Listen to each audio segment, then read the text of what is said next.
नमस्कार प्यारे छात्र छात्राओं, धूलिका दर्शन चैनल में आपका एक बार फिर से स्वागत करता हूं। पिछले वीडियो में हमने पाल शैली के बारे में विस्तृत अध्ययन किया था। इस नए व्याख्यानमाला में आप अपभ्रंश शैली का अध्ययन करेंगे। अपभ्रंश शैली को समझने से पहले सबसे पहले अपभ्रंश शब्द का शाब्दिक अर्थ समझते हैं। अपभ्रंश शब्द का शाब्दिक अर्थ होता है टूटना या विकृत होकर बिगड़ जाना।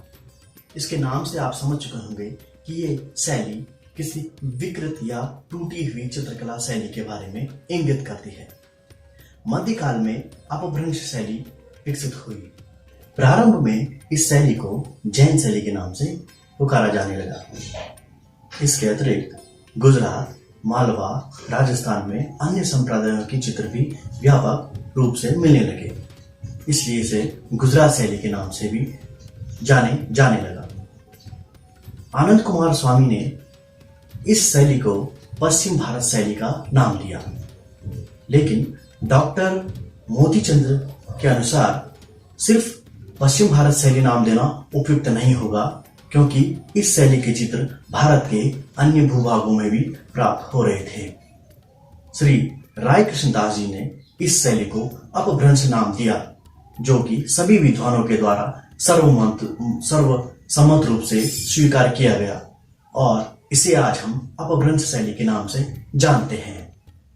इसी समय को प्राकृत भाषाओं का विकास काल भी कहा गया। इसी समय साहित्यिक रचनाएं डिंगल, पिंगल और अन्य भाषाओं में होने लगी। कुछ विद्वानों के मत के अनुसार इसे वीरगाथा काल, चारण भाट काल आदि कहा गया। कुछ विद्वानों ने इसी शैली को लेकर के भाषाओं को भी अपभ्रंश काल की संज्ञा दी। सदी से ही गुजरात, मारवाड़ आदि स्थानों पर इस शैली के चित्र बनने प्रारंभ हो गए थे। इस शैली के कुछ चित्र मध्य प्रदेश से भी प्राप्त हुए हैं। अपभ्रंश और जैन शैली के सार्थक नामकरण के लिए 1451 में बसंत विलास, रति रहस्य, गीत गोविंद, बाल गोपाल स्तुति आदि पोथी चित्रों का अध्ययन किया गया। प्रथम अहमदाबाद के साराभाई मानिकलाल ने कल्पसूत्र नाम एक ग्रंथ प्रकाशित किया, जिसमें सैकड़ों अपभ्रंश शैली के रंगीन चित्र थे। यह ग्रंथ उन्हें जौनपुर से मिला था, जिसका लिपि काल 1465 ईस्वी था। सूत्र की दूसरी प्रति एशियाटिक सोसाइटी मुंबई में सुरक्षित है।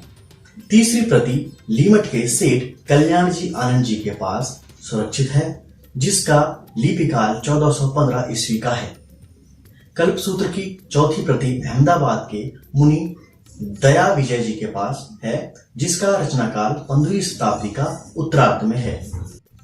कल्पसूत्र की अन्य प्रतियां कुछ बोस्टन संग्रहालय म्यूजियम में सुरक्षित हैं तथा गुजरात के भोगालाल जी के संग्रह में सुरक्षित हैं।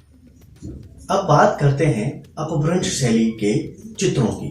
अपभ्रंश शैली के चित्र 3 प्रकार के बने हुए हैं।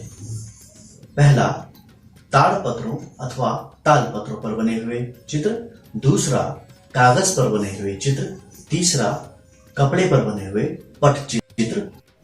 अपभ्रंश शैली के चित्रों को आप उनकी विशेषताओं से पहचान सकते हैं।